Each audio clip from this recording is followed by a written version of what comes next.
बहुत बहुत बहुत धन्यवाद अनिल जी। और ये सारे में इन्होंने ये तो कहना भूल ही गए कि ये वाकई में हमारे यहाँ जो 5 साल आप यूके में थे मोनिका जी के साथ, जो धूम और जो हिंदी की बिंदी वहाँ पे आप छोड़ कर गए हैं, उससे बेहतर वक्त कभी नहीं हुआ हिंदी के लिए वापस यूके में। और इसी के साथ मैं I'd like to invite, we are very very privileged to have with us Lieutenant General Vivek Kashyap. He's a decorated soldier who has taken a bullet for the country and is still in service. He's a poet as well, but above all, he is a Michelin star human being for me.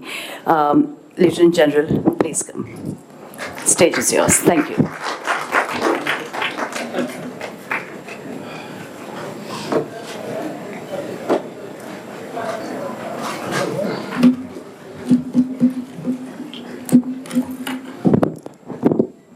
I met Mr. Padmesh about 6 months back, and the common thread which joins me with him is a real connection to poetry.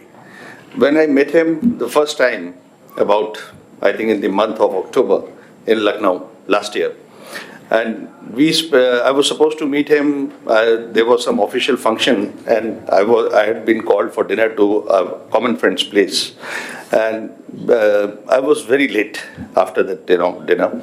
But my friend told me, you must meet one person who's come from London, and he's just he thinks like you. But when I met him, he thinks better than me. So we were supposed to meet for 15 minutes, and I think we spent the whole night together discussing poetry. So this is what Mr. Padmesh is all about. Today, when I stand over here, in my span of about 40 years, I've given so many lectures and spoken so many times, but this is a very challenging stage today, where I am speaking in front of Mr. Chakradhar, whom I also have read a lot of his books, his satires, his Hasya Kavita, which I really love, and of course the luminaries who are sitting over here. All of you are so wonderful. But I will speak about the book today. I got the book day for yesterday, and in one sitting I finished the book. It was so good, so engaging. And then I had to read it again because he told me you got to speak. So I said, now what should I speak? Because the stories are so good. Then I thought, let me give it a philosophical touch to each story as per my perception. So that is what I am going to speak today. A very appropriately named collection of short stories, Dead End, a very thoughtful contemplation of human emotions, connecting India with the West.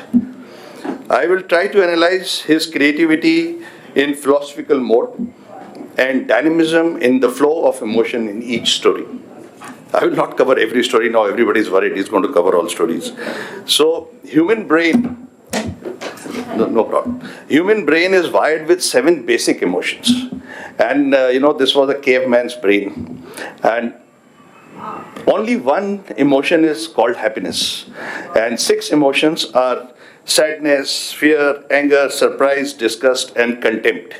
The rest are all secondary emotions. And contrary to the belief about this book, which talks about love, love is not an emotion. Love is a feeling. It's a feeling. It's a very complicated feeling, very complex. An amalgamation of all these emotions. Now, whom we deal with in this love, whether it is mother and son, or a lover, or sister and brother, the feeling is there, but the hues of the emotions change. That is what comes out in his book so nicely. Today we will focus on the book which talks about the Shakespearean brand of love. That is what his book is all about. A complicated love, very complicated. So we will talk about it a little, and I would associate this literally word to how I saw the stories, all the stories, to the fascinating colors of the rainbow.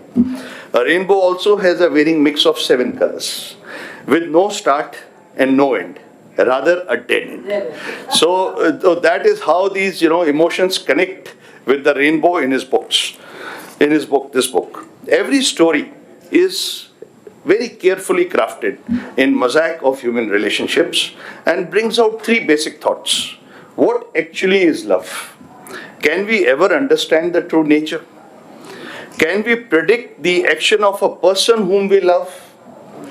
Does love continue to be have same flavor all the time? This is what he's questioning in all the stories. And this is very, very interesting when I read the book second time. The answer we get is a complex no. It's a dead end. So, quoting Shakespeare, then I saw, I'm a very ardent, fan of Shakespeare. So, quoting Shakespeare, he's used this word love in all his works about 2,231 times. But in Romeo and Juliet, he talks about a kind of love which reflects in his book. Love is a smoke and is made of fumes and sighs. So all good things we all know, but this is most important which comes out of his book. Prediction for future course of love is akin to stock market. No one knows where it is headed. Yet all of us want to invest in the hope of best returns. So if that is so, it becomes even more complicated when societal and environmental changes become predominant.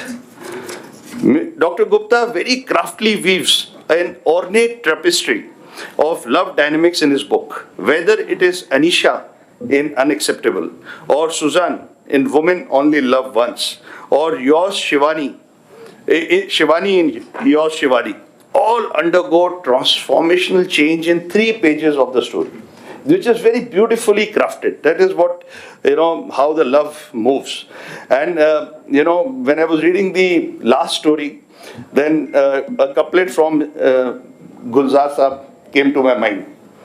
हम बने ही थे तबाह होने के लिए, तेरा मिलना तो बस एक बहाना था. The love starts with pangs of insatiable desires, moves to a stabilization phase, gets marred by expectation and behavior control, and finally the dead end. The complex supercomputer that is human brain processes these emotions which are laced with chemical hormones, serotonin and oxytocin. Very unpredictable way these work in the human mind. Love faced with these emotions actually keeps the life ticking, irrespective of all the problems. We by nature strive to be wanted, loved and be desired.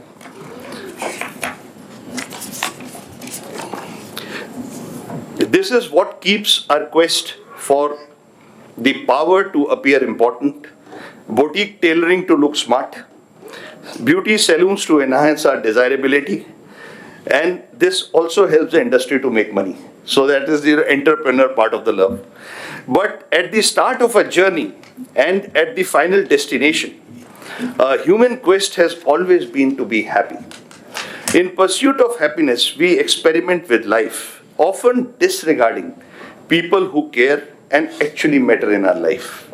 The genius lies in identification of these true associations or relationships which do not need constant approvals, confirmation, and proofs.